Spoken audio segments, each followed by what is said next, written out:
Bonsoir et bienvenue dans les dossiers de la mémoire. Nous allons revenir avec Ammar Belkhoudja, notre invité d'aujourd'hui, sur les procédés infâmes que l'armée coloniale française avait utilisés pour venir à bout de la lutte de libération entre 1954 et 1962. Il s'agit plus précisément de revenir sur la torture et les tortionnaires pendant la révolution de 1954. Il faut rappeler que l'armée française avait pratiqué la torture dans les fermes, dans des villas, dans des écoles. Elle a même pratiqué la torture à domicile. Pour donc expliquer cette torture qui a fait partie de la stratégie répressive colonialiste française, j'ai le plaisir de recevoir donc Ammar Belkhoudja, qui est sur le point de publier justement un livre sur la torture et les tortionnaires pendant la guerre de libération nationale. Monsieur Ammar Belkhoudja, bonsoir et bienvenue bonsoir. Dans les dossiers de la Bonsoir. Bonsoir, ravi d'être encore une fois avec vous pour évoquer des dossiers parfois insuffisamment connus, mais qu'il va falloir encore d'autres investigations pour exhumer des pages qui risquent de sombrer dans l'oubli. Grâce à cette émission consacrée au dossier de la mémoire, il nous est permis d'honorer le combat héroïque des Algériens qui n'ont pas marchandé avec leur patrie sur la somme de sacrifices qui a été consentie. Honneur, prestige, gloire, mais aussi souffrance. Souffrance pourquoi?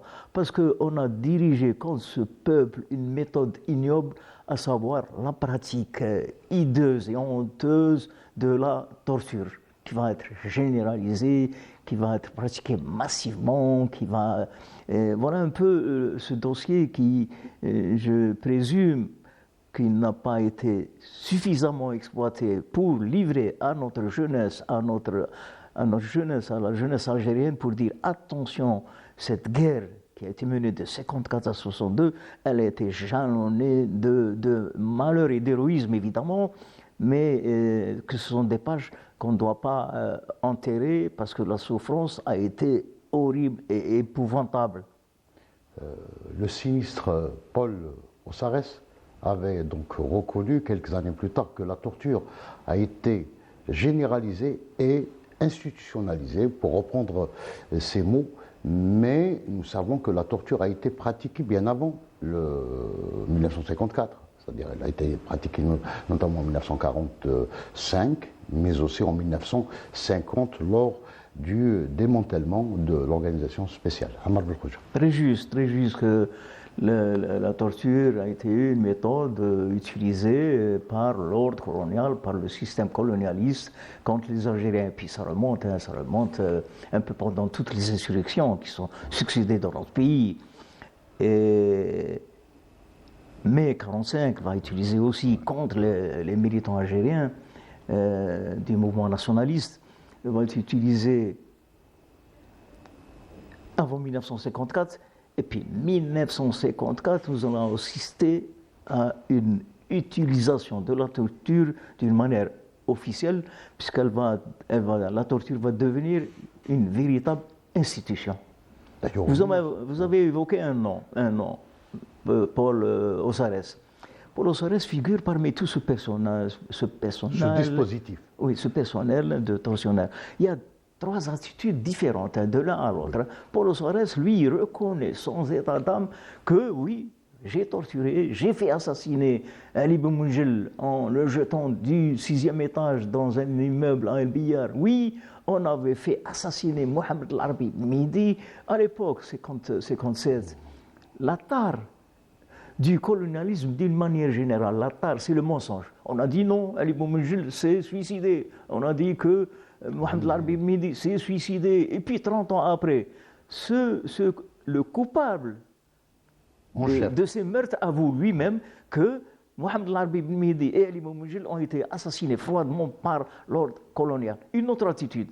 Le chef des 12 000 parachutistes à Alger, Jacques Massu.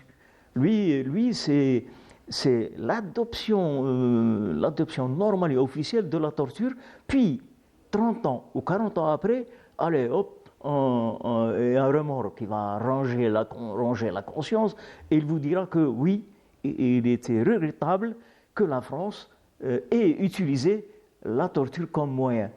Regret tardif, engagement 1956-57, engagement volontaire et officiel. Une troisième attitude, celle-là aussi, elle est curieuse, c'est celle de Marcel Bijard. Marcel Bijard, lui, c'est le mutisme le plus complet. Il fait torturer, il institue deux écoles sur lesquelles peut-être on reviendra tout à l'heure. Oui. Et lui, il n'a pas de remords, mais comme Jacques Massu, mais il n'avoue pas comme Paul Ossarès, mais il se tait. Alors, dans le milieu journalistique, 6 mois après le déclenchement de la guerre de libération, on a eu vent de la pratique de la torture, notamment dans les Aurès. Et le premier qui a eu donc cette attitude courageuse, qui a révélé cette pratique, c'était le journaliste et écrivain Mauriac. François Mauriac. Oui, alors en 1954, la guerre éclate, l'insurrection éclate. Les Français, dans leur comportement et attitude au départ, ils ne voulaient pas entendre parler ni d'insurrection, ni de révolution, ni de guerre de libération. Oui. On a commencé à utiliser systématiquement tous les moyens. Et dans les Aurès, on va utiliser le napalm. Ouais, déjà. Lequel napalm est évoqué par des journalistes en novembre 1954, lorsque François Mitterrand se déplace sur les lieux, et on lui dit « Mais monsieur Mitterrand, en votre qualité de ministre de l'Intérieur, comment se fait-il que la France aujourd'hui utilise cette arme redoutable qui est le napalm ?» Il a dit oui, nous avons averti les populations paysannes des Aurès, elles ont refusé de se déplacer pour laisser l'armée intervenir librement. Eh ben, c'est comme si c'était de leur faute que de ne pas quitter le sol natal. 1955, parce que la torture va commencer en 1954, elle va s'amplifier. 1955. Ouais. Des voix vont s'élever. C'est celle de François Mauriac. En bon chrétien, il va s'élever pour dire « Ah non, ah non ». Ce n'est pas comme ça qu'on va mener une guerre contre les insurgés algériens, en pratiquant ces méthodes qui nous rappellent les mêmes méthodes pratiquées par le nazisme, François Mauriac. Et puis ça va continuer par quelques voix. Même ceux qui ont subi la question. Je pense à Henri Allègre, grâce justement aux éditions 2008, qui ont publié La Question, le fameux livre qui va ébranler en quelque sorte la conscience des politiques français à l'époque. Absolument. Henri Allègre, qui était directeur du journal Alger républicain, va être arrêté et torturé, au même titre que son camarade Maurice Audin.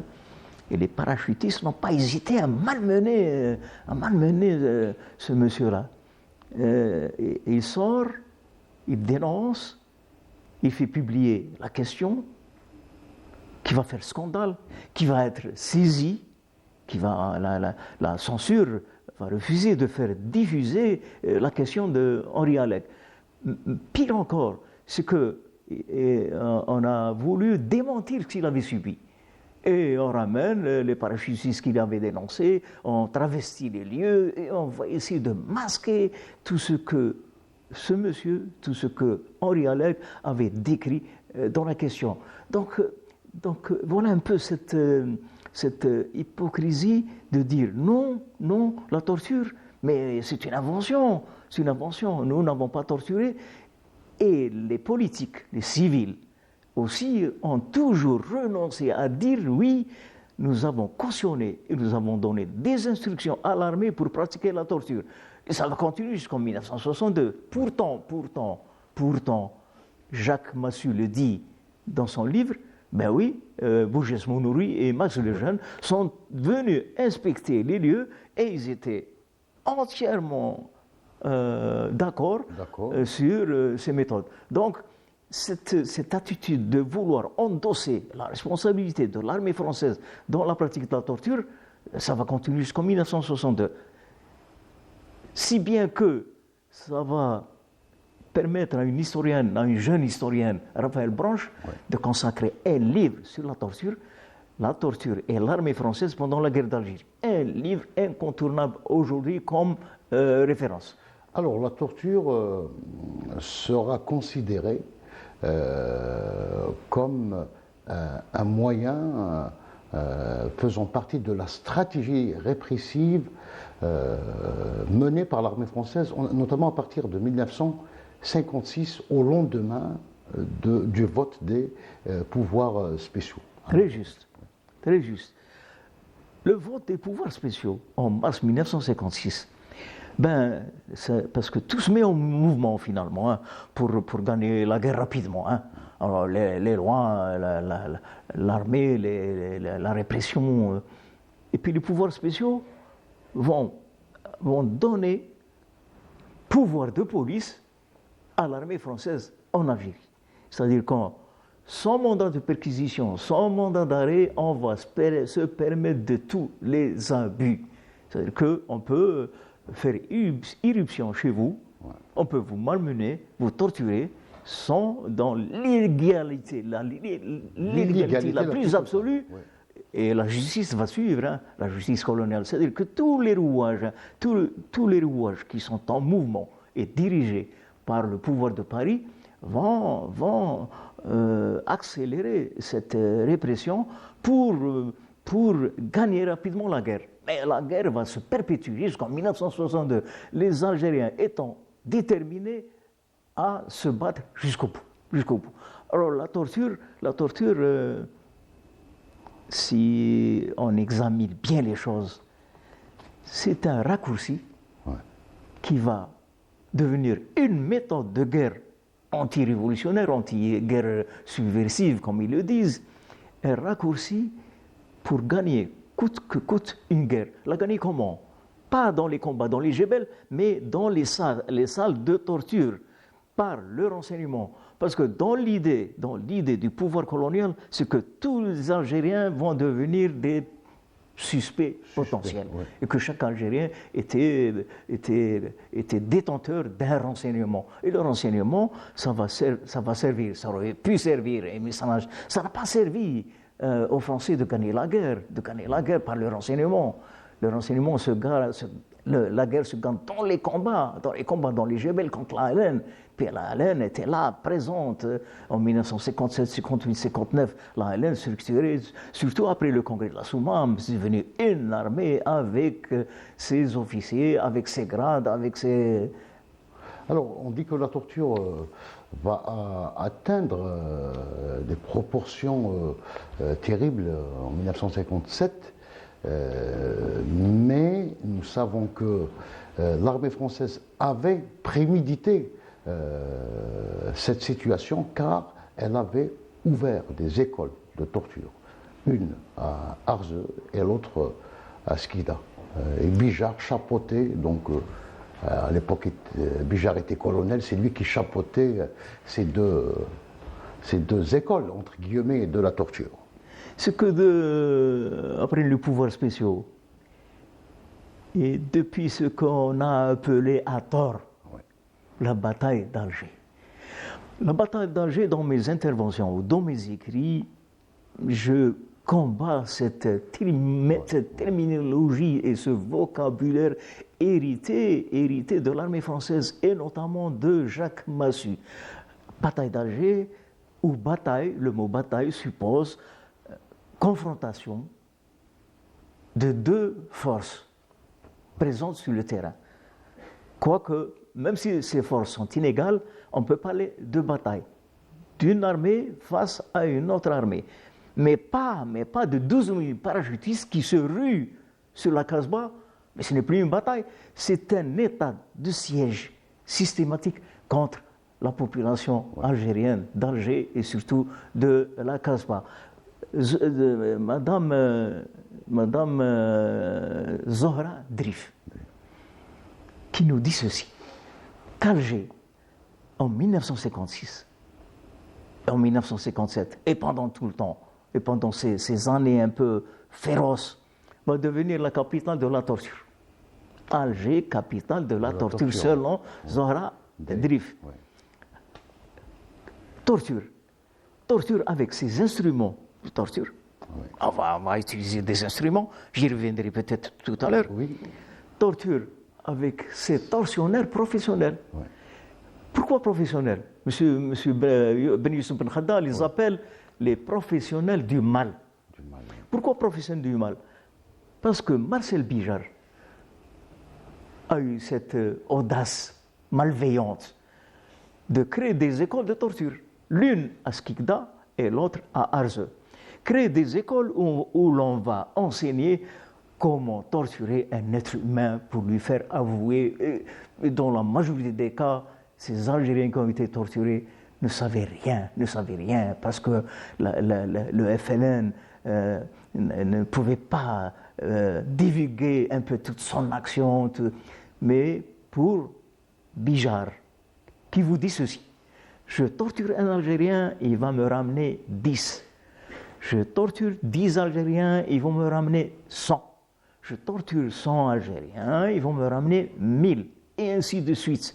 Cette torture massive contre toute une population est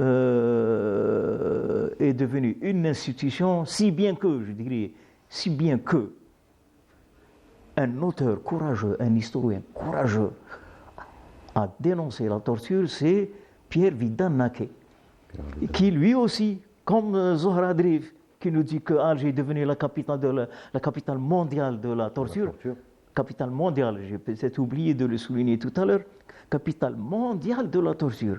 Pierre Vidal-Naquet, lui, qui a dénoncé ces méthodes ignobles, vous dit que la torture en Algérie, il ne lui manquait qu'un ministère, tout simplement.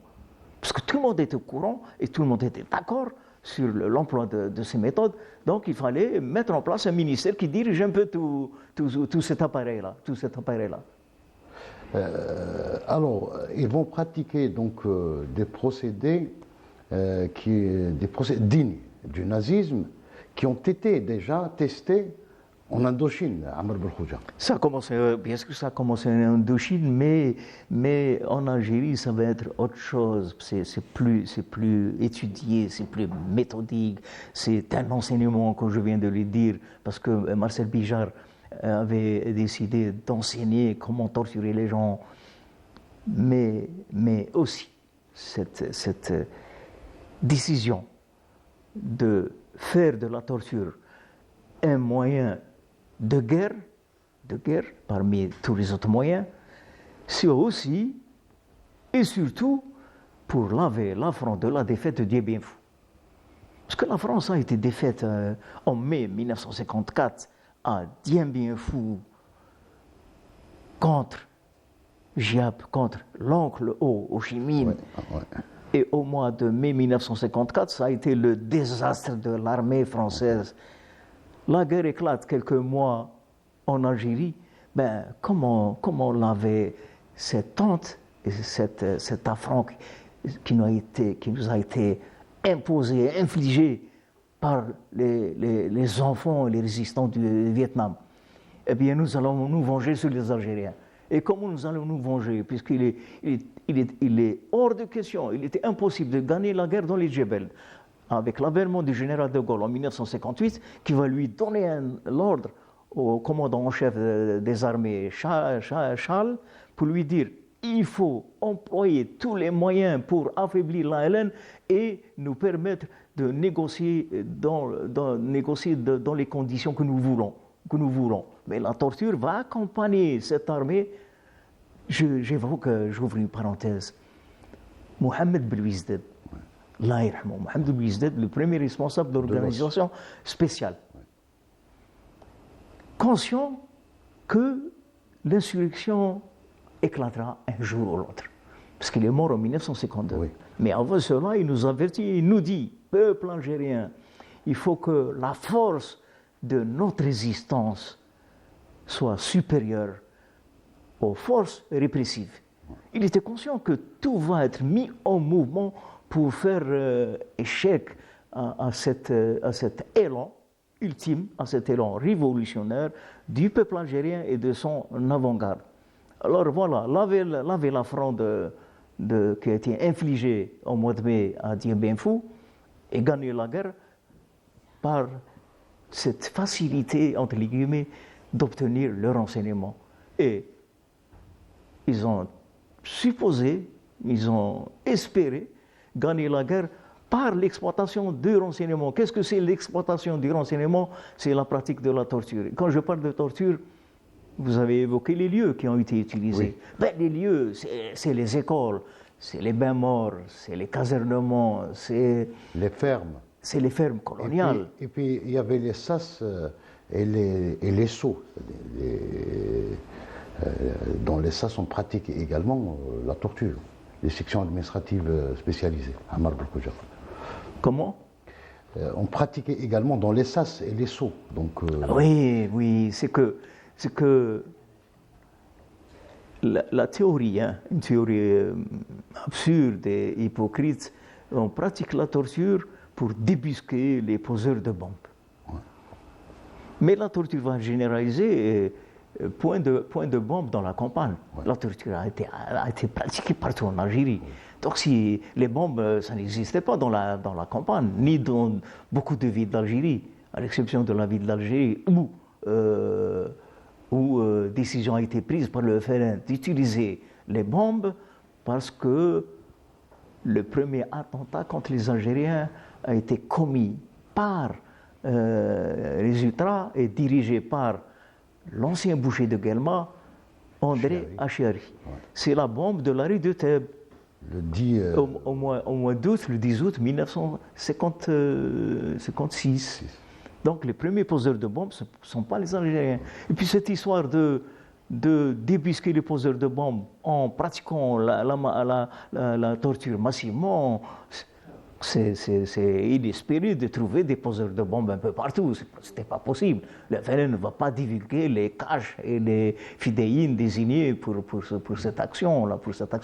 Alors, les lieux. Les lieux, c'est important parce qu'il y avait des villas spécialisées, il y avait des fermes, il y avait même des colons qui se sont mobilisés pour mettre à la disposition de l'armée leurs fermes. Leurs fermes, absolument. Ouais. Dans beaucoup de villes, de régions, les fermes coloniales s'étaient transformées en lieu de torture. Entre autres, hein, une sinistre ferme, c'est la ferme Périn, à Birkhad. Dans cette ferme, c'est Ali Boumenjel qui a été torturé dans cette ferme, la ferme Périn. Lieu de torture sinistre sur lesquels aujourd'hui le chercheur doit évoquer un peu ce qui s'était passé dans ces lieux, c'est la Villa Susini. Ah oui. La Villa Susini à Clos-Salambier. Et quand il m'arrive assez souvent de traverser, d'emprunter la route, et quand je vois la Villa Susini, je vous dis franchement, c'est M. Hassan Arab, j'ai froid au dos, j'ai des frissons. Et je déplore qu'il n'y a pas de plaque pour indiquer que dans ce lieu, de 1954 à 1962, des femmes, des hommes ont été torturés dans ce lieu. Des enfants, oui.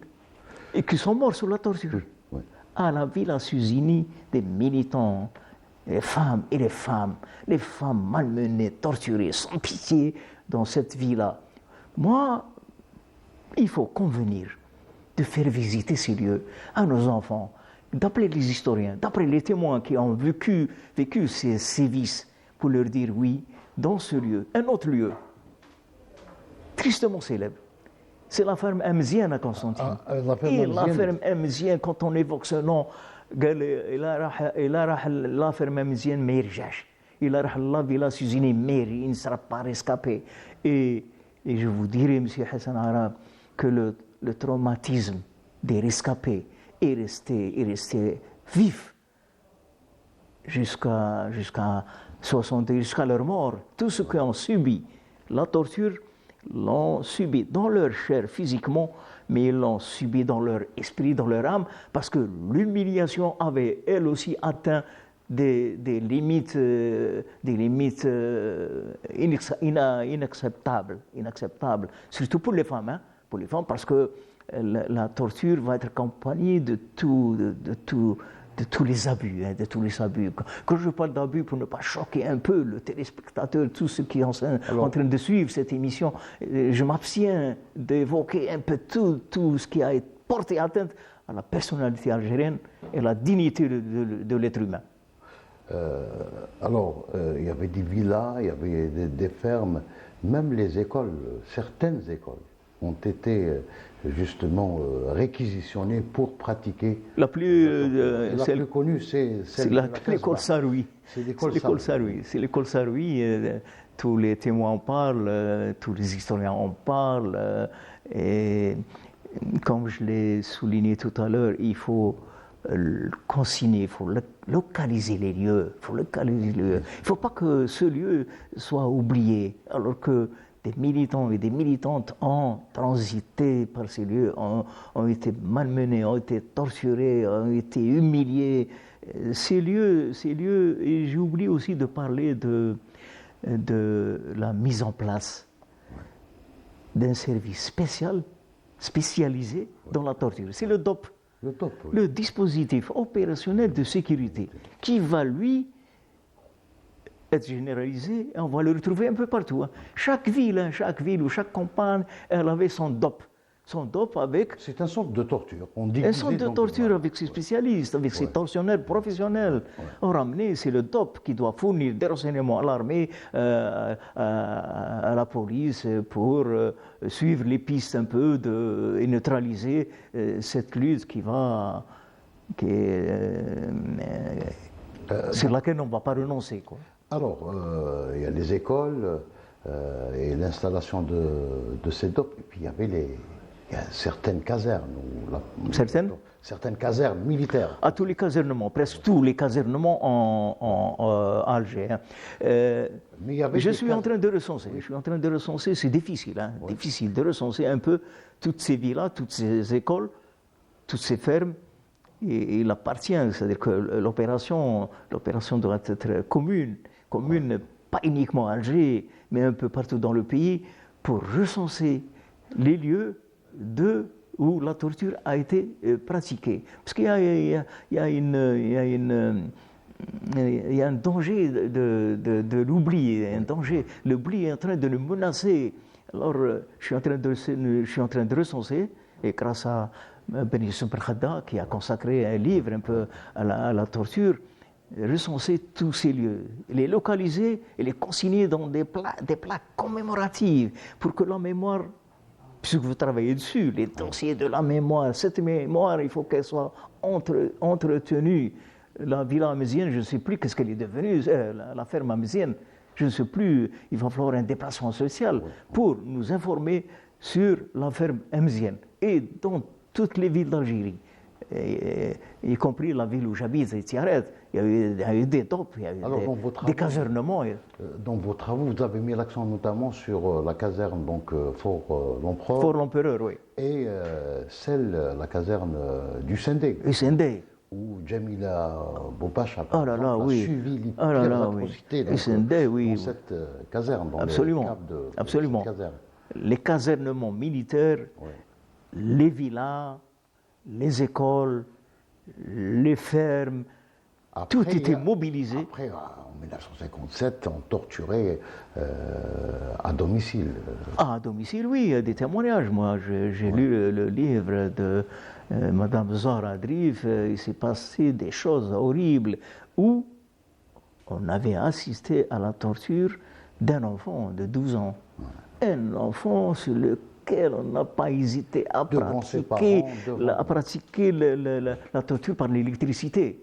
Comment accepter, quelle est cette conscience humanitaire, quelle est cette conscience d'une France porteuse de liberté individuelle, porteuse de la révolution de 1789, est arrivée aussi bas. Et comme le dit si bien notre avocate, qui respecte notre hommage et notre respect, Gisèle Halimi, elle vous dit que la torture déshumanise aussi bien le tortionnaire que le torturé. Le torturé, il est déshumanisé, on porte atteinte à sa dignité, à son corps, à sa personnalité. Et le tortionnaire, lui, se comporte aussi comme un être déshumanisé, puisqu'il est tout à l'aise de faire souffrir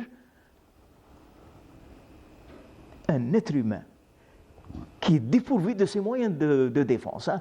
Il est d'abord mis à nu, première humiliation. C'est ce que l'Algérien, on lui dit déshabille-toi. Dès lors, c'est une atteinte à la personnalité. Nous, musulmans, nous, arabes, nous, algériens, c'est la pire des dramatique que de faire déshabiller quelqu'un devant d'autres êtres humains. Et quand on va lui subir la torture physique. Hein. Déjà, humilié quand il est mis à nu, les femmes aussi. Alors, les femmes, c'est encore plus dramatique que chez un homme. Une femme, sa pudeur, son corps, le viol aussi, ça a été une arme ignoble utilisée par l'armée française contre le peuple algérien, parce que le peuple algérien, il est jaloux de sa femme, de sa fille.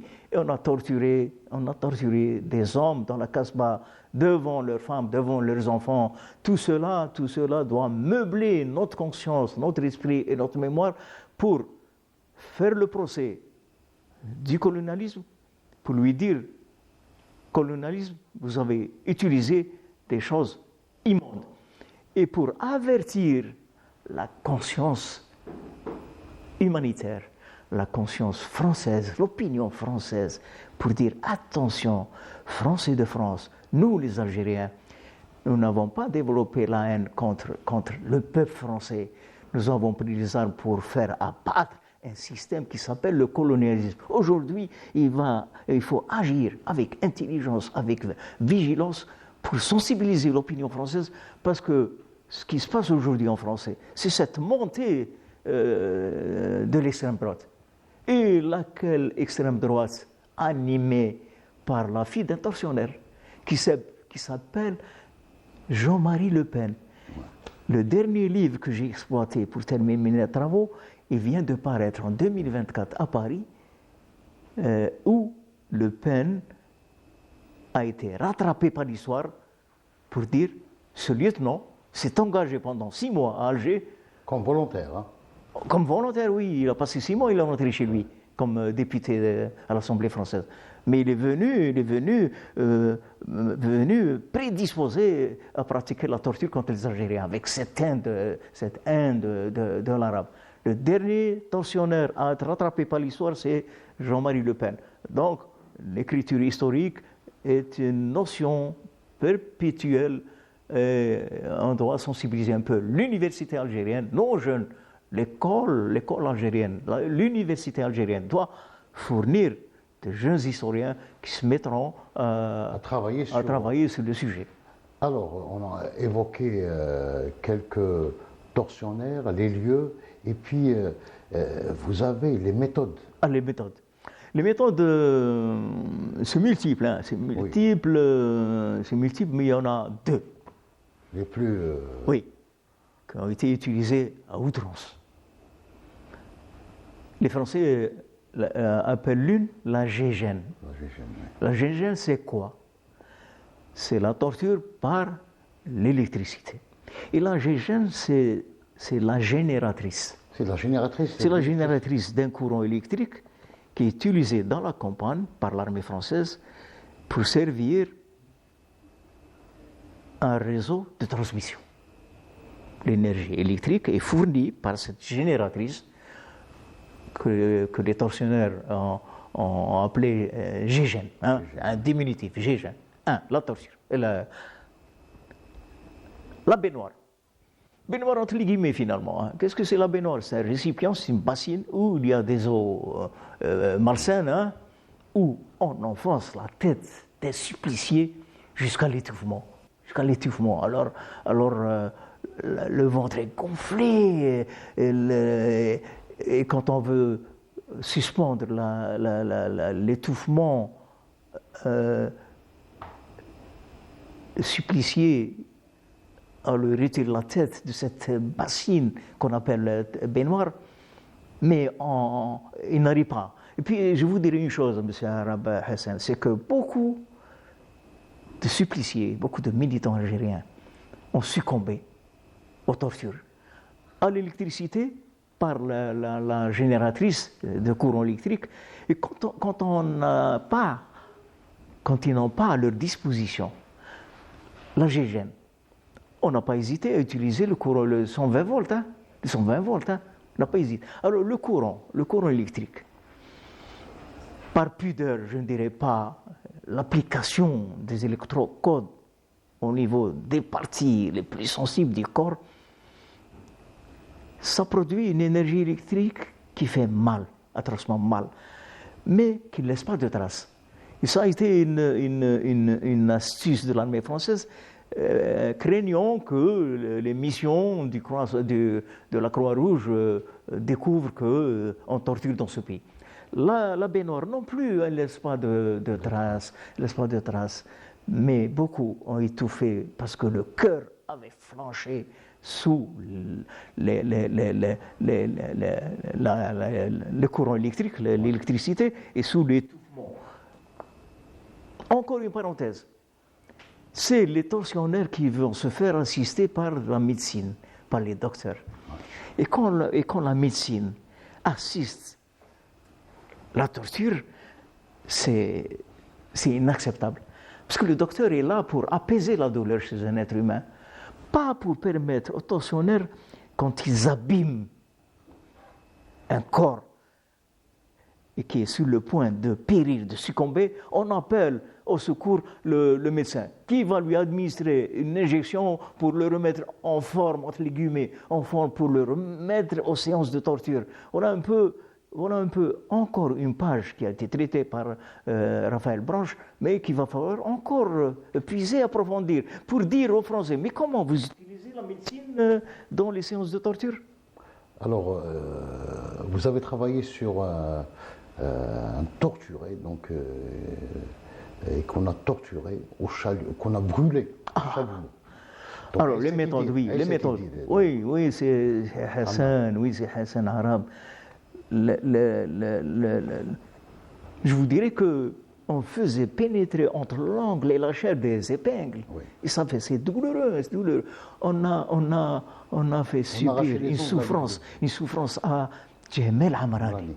Djemel Amrani, il est appréhendé et arrêté parce que son beau-frère, Ali Boumenjel, a été inculpé, arrêté. Donc, Djemel Amrani, le poète, l'homme paisible, il va être lui aussi qualifié de suspect. Il était bouleversé. On le ramène et on le méprise. Voilà l'intellectuel. Déjà le tortionnaire, l'officier français, il est déjà complexé parce qu'il a en face de lui un homme lettré, un homme intelligent, un homme de lettres, poète. Il dit, l'intellectuel, en disant l'intellectuel avec mépris. Et, première séance de torture, c'est qu'on va utiliser une paire de pinces. أعوذ بالله من الشيطان الرجيم إن الصلاة كانت على المؤمنين كتابا موقوتا صدق الله العظيم.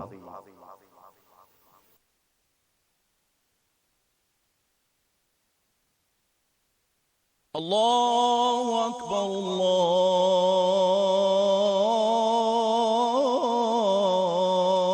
الله أكبر أشهد أن لا إله إلا الله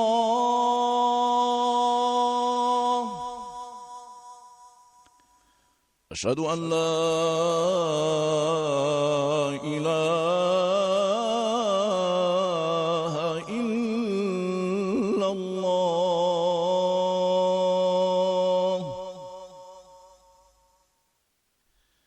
أشهد أن محمدًا رسول الله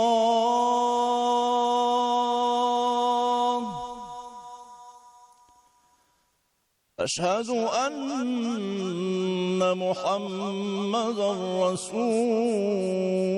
الله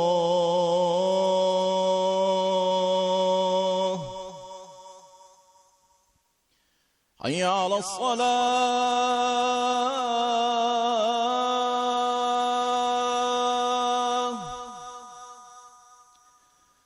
حي على الصلاة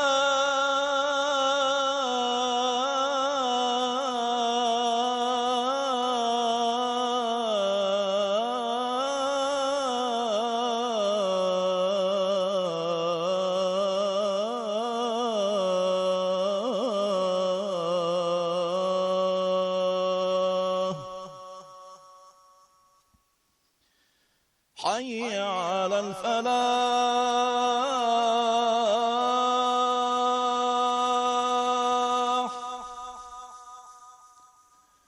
حي على الفلاح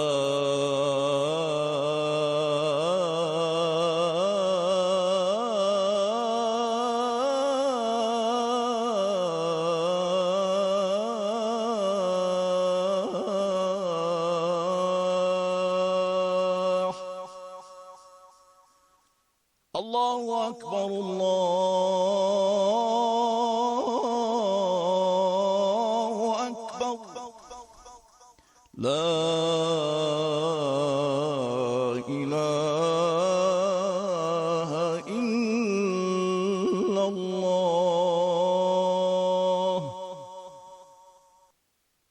اللهم رب هذه الدعوة التامة والصلاة القائمة آت محمدا الوسيلة والفضيلة وابعثه مقاما محمودا الذي وعدته.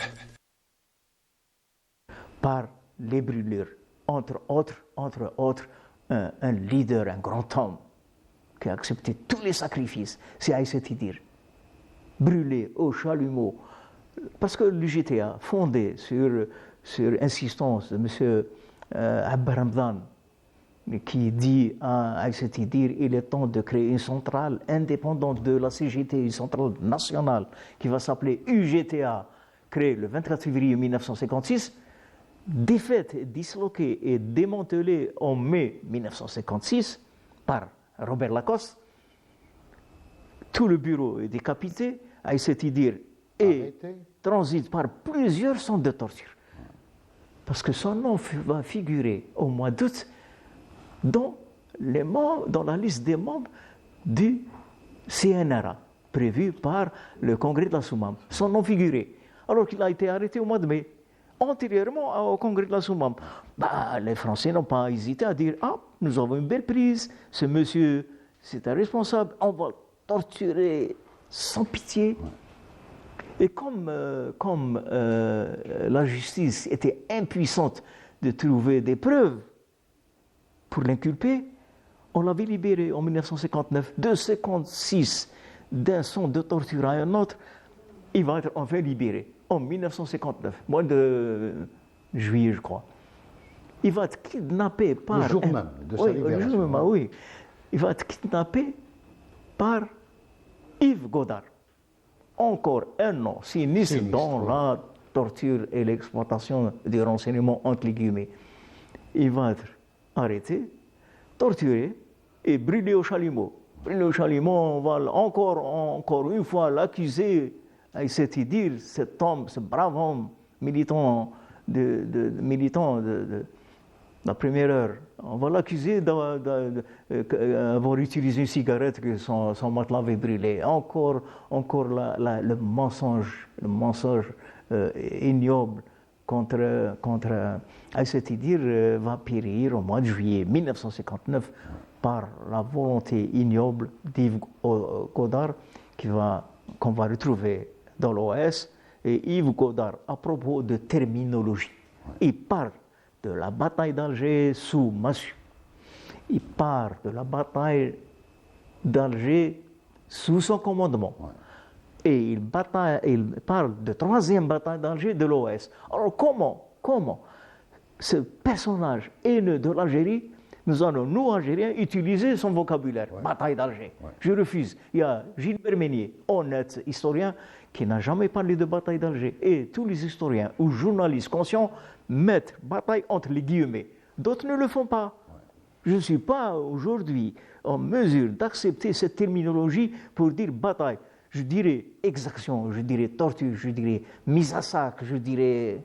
Ammar, comment vous expliquez que nous savons que officiellement la torture a été abolie dans le dispositif réglementaire français en 1899, je pense, bien avant donc, la fin du 19e siècle, et puis elle sera pratiquée dans toutes les colonies d'ailleurs.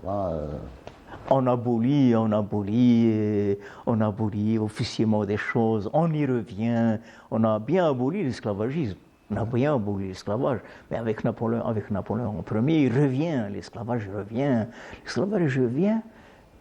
et Napoléon avait donné instruction pour qu'on affame des chiens dangereux, hein.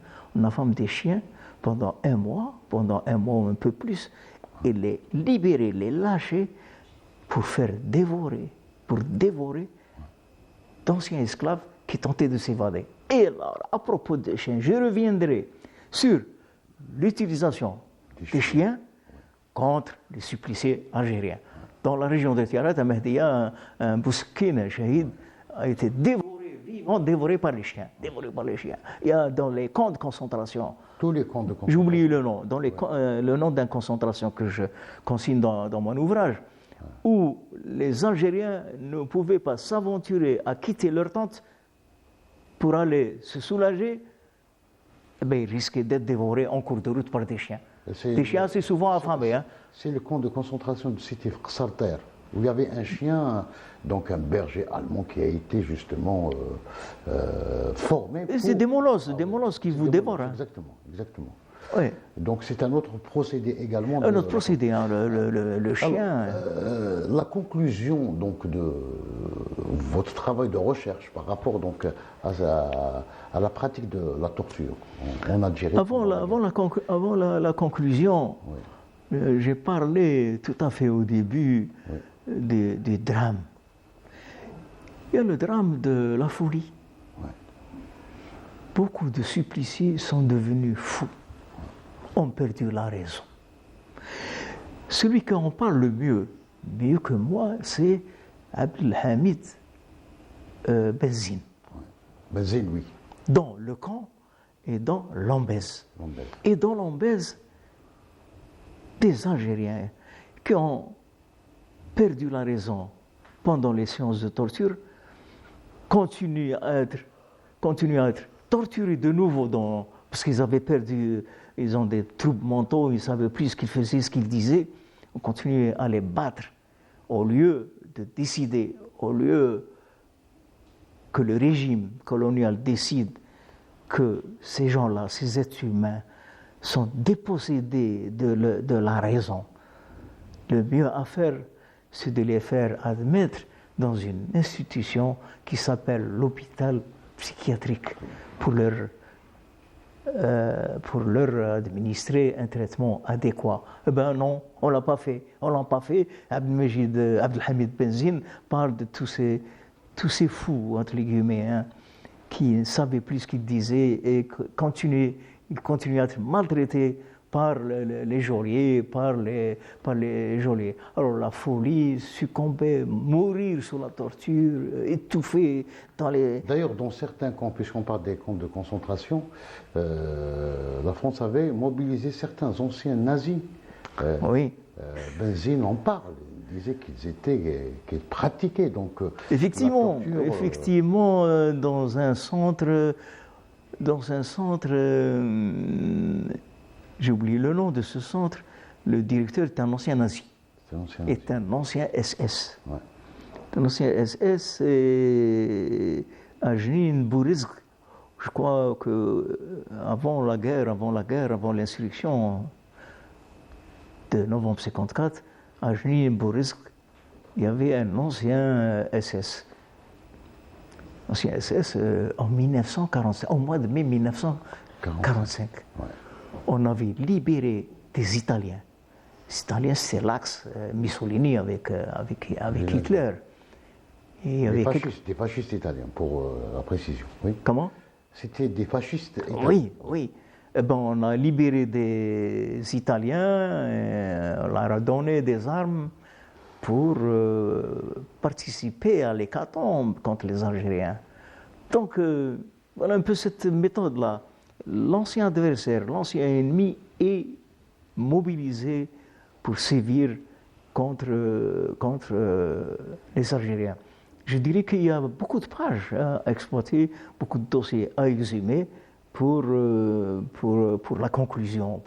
Avant de conclure, donc il y avait la torture physique, donc qu'on faisait subir donc aux suppliciés, et puis il y avait la torture morale, donc l'isolement. Et il y a tout un travail psychologique qui se faisait notamment dans les SAS et dans les prisons de l'armée française.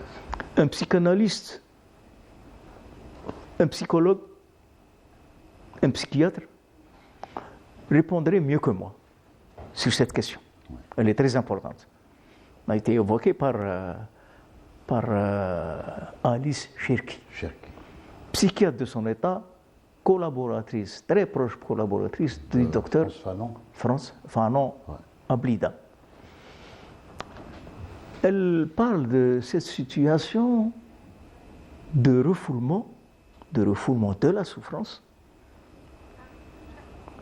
Souffrance qui, d'après une nièce, j'ai une nièce psychologue qui me dit, Monsieur Belkhouja, tonton Belkhouja, la souffrance est personnelle.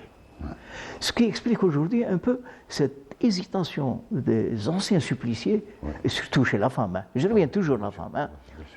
La souffrance chez la femme est plus accentuée, plus ressentie que chez un homme. Alors, la souffrance morale. La souffrance morale, c'est ce traumatisme qui va accompagner un être humain ou une femme jusqu'à leur tombe. Parce que le traumatisme moral, la souffrance physique, la blessure physique, elle guérit. Hein, supposons, elle guérit. Hein. Il y a des plaies physiques qui guérissent. La plaie morale, inguérissable. La plaie morale, inguérissable. Je vous citerai avec respect à sa mémoire. C'est Beya la Noire, Beya el-Kahlaf, infirmière de la wilaya 4 que le commandant Azzdin avait connu.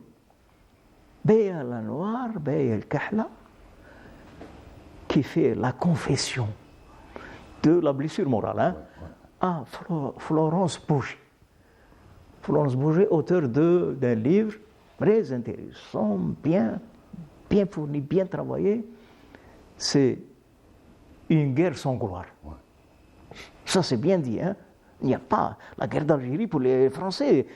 Il n'y a pas de quoi revendiquer la gloire. Il n'y a pas de quoi revendiquer la gloire. Une guerre sans gloire. Et elle avait discuté avec Beya la Noire. Les femmes algériennes prisonnières qui ont subi la torture n'ont jamais accepté de se confier à Daniel Min Amran.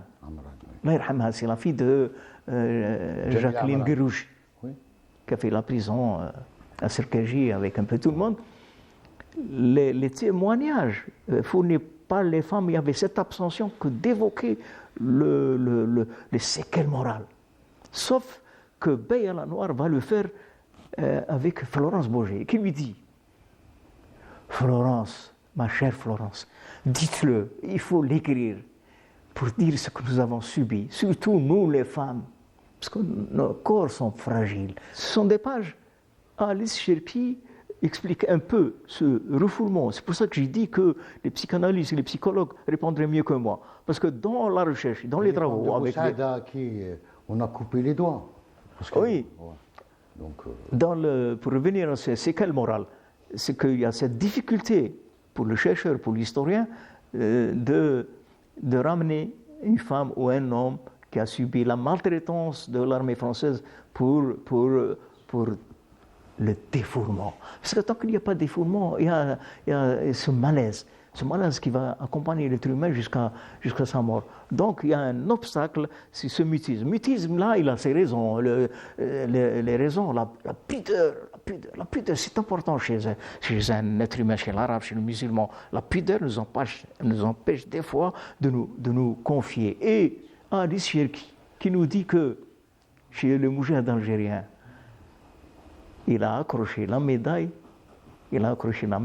de bravoure à la place de la cicatrice, à la place de l'affront moral qu'on lui a fait.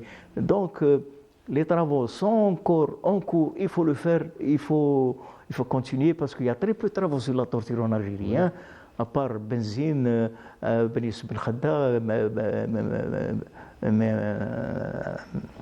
Medjadi, Boualem